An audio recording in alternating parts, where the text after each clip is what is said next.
On April 24, 2025, James Osgood was executed by lethal injection after spending more than a decade on death row, closing the final chapter on one of the most horrific crimes in Chilton County's history. In this video, we'll uncover what happened that day, his last meal, and his last words. But to understand how James ended up on death row in the first place, we need to go back to October 2010, when everything started. It was the morning of October 13, 2010, when Tracy Brown didn't show up for work. That wasn't like her, not even close. Her employer called, texted, and waited, but nothing. It was the silence that made him call for a welfare check, and when Tracy's landlord unlocked the door to her mobile home, he found something no one ever wants to see. Officer David Moses with the Chilton County Sheriff's Department was one of the first on scene. He stepped into the bedroom and froze. Tracy's body was lying on the floor, naked, right next to her bed. Her back was slashed with stab wounds, and her throat had been cut so deeply that he didn't need a coroner to know this wasn't an accident. This was a killing. Lieutenant Shane Lockhart quickly took over as lead investigator, and it didn't take long for him to realize this wasn't something one person could have done alone. The crime scene was too violent, too chaotic. As Shane dug into Tracy's final hours, a pattern began to form. He learned that the day before she was found, Tracy had spent time with two people, her cousin, Tanya Van Dyke, and her boyfriend, James Osgood. Shane brought James in for questioning. At first, the story sounded normal. James said he and Tanya had been running errands with Tracy, cashing a check, paying bills, even looking at a car she was thinking about buying.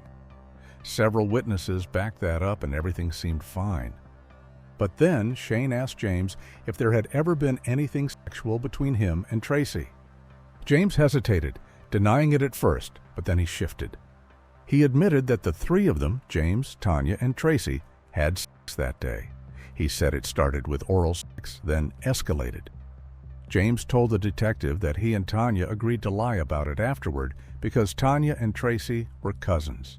Tanya felt ashamed. But shame wasn't the only thing James was hiding. There was more, and it was much, much darker. A gun had been found in the trailer, and when asked, James admitted they brought it. He claimed it was for protection. Tracy had been worried about a neighbor who had been bothering her. But Shane noticed something else too. A fresh cut on James's pinky finger. That kind of injury, Shane said, was common in stabbing cases. Once a knife gets slippery with blood, it's easy to lose grip. James denied everything, but the officer wasn't buying it. He placed him under arrest and got search warrants for James's house and vehicle. A month later, James, now locked up in the Chilton County Jail, asked staff about his car and phone. When Shane got wind of this, he decided to pay him a visit, this time with Captain Eric Smitherman. But what James didn't know was that a woman named Tiffany Matthews, who was sharing a cell with Tanya, had given detectives a written statement.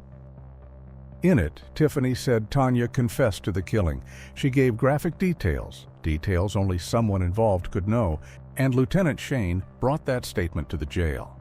He changed the pronouns, made it sound like Tanya herself had written it. Then he read it to James. James listened, then asked him to read it again. After a long pause, James lowered his head, then he looked up. "You might want to get a pen and a piece of paper," he said. And then came the confession. He said it started with a fantasy, one he shared with Tanya. They had both watched crime shows. James remembered a CSI episode about two brothers torturing a victim. That stuck with him. He'd had thoughts like that for as long as he could remember. And eventually, he and Tanya began talking about making it real. They wanted to find someone, maybe a child molester, maybe just someone random at a store. But instead, they chose someone they already knew: Tracy. James said the plan started when the three returned to Tracy's home after their errands. It began with Tanya slapping Tracy in the hallway. That was the signal. James grabbed her from behind and put her in a chokehold. Once she was weak, they dragged her to the bedroom. What happened next is hard to repeat. James forced Tracy to perform oral sex while Tanya pointed a gun at her. Later, he told Tanya to shoot her if she resisted. At one point, Tracy asked to use the bathroom. James followed her in, and when they came back, Tanya ordered her cousin to perform oral sex again, but this time on her. Then it got worse. James admitted to having sex with Tracy while Tanya watched. Tracy tried to escape, but James caught her by the hair and dragged her back inside. He said that's when they decided it was time. He pulled out a knife hidden in his sock and slashed her neck, aiming for the jugular. But it didn't work. Tracy was still alive and fighting. James got scared and panicked. He stabbed her in the back and then kept cutting her throat. He told detectives he apologized to her as she bled out. She was tortured for almost an hour before she was finally killed. "It's nothing against you," he said. "Just stop fighting. Let go." When it was over, James took a shower in her bathroom before returning home, where he and Tanya got intimate once again. James was charged with 2 counts of capital murder, one for committing the murder during a rape, the other for killing her during an act of sodomy. The jury didn't hesitate. On June 13, 2014, they found him guilty and voted unanimously for the death penalty. Later, an appeals court ruled there had been a problem with the jury instructions during sentencing, and a new hearing was scheduled. But this time, James made a request no one expected. He asked to be sent back to death row. When the judge asked why, James said he believed in an eye for an eye. He said he deserved to die. In 2018, that request was granted, and Tracy's family supported the decision. After spending more than a decade on death row, James Osgood's time officially ran out on March 6, 2025, when the Alabama Supreme Court signed his final death warrant. There were no more appeals, no more delays. His execution date was set in stone. On Thursday, April 24, 2025, his final day came. In the days leading up to his execution, James had met with more than 20 people. On Wednesday, he saw a dozen visitors and spoke with 7 more by phone.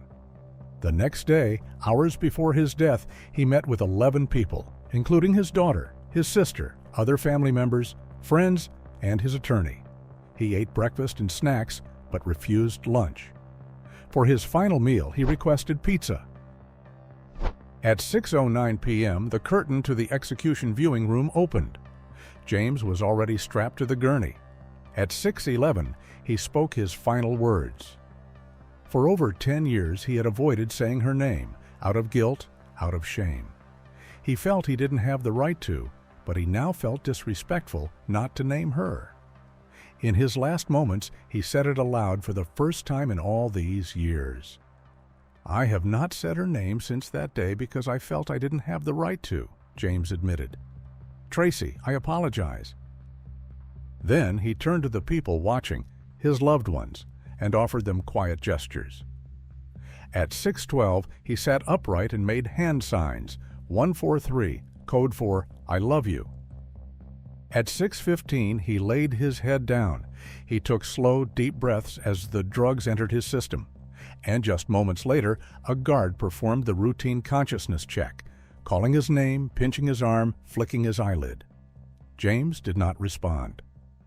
By 6:18, his breathing stopped, and at 6:35 p.m., James Osgood was pronounced dead. He was 55 years old.